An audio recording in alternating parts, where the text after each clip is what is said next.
Hello, Barbara Ann Mojica, aka Little Miss History, with you for another session of the 2-Minute Teacher, how to set up a mini lesson in just a couple of minutes.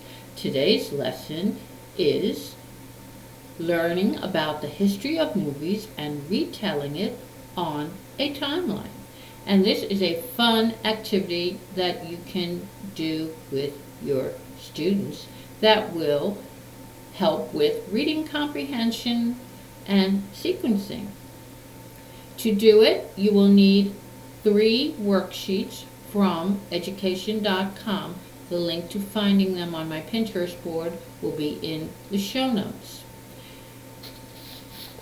First thing you're going to do is assemble all your materials. The first page is the history of movies. Now, to do this activity, in addition to the template, you're going to need scissors, glue, or tape, and possibly some pencils if the student wants to etch in tentative answers before he or she makes the final decision. Step 1, the history of movies. On the top are the directions.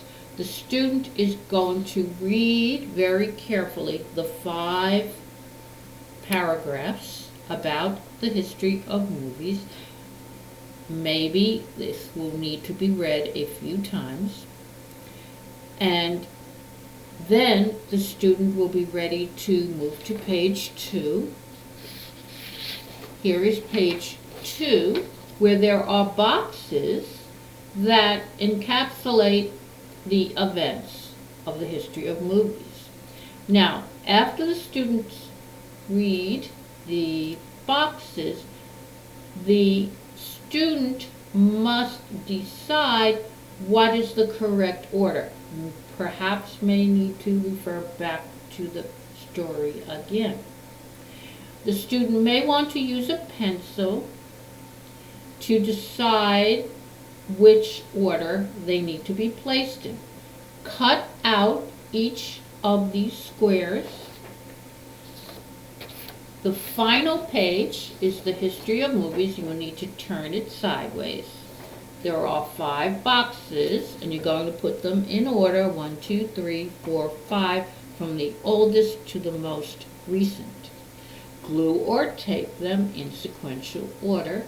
You now have a timeline of the history of movies. Hope you've had fun with this activity. Please click subscribe to get new and different teaching lessons on all different subjects every week. And do check out my website, www.littlemisshistory.com, for other educational resources to enjoy with your family. Till I see you again, bye.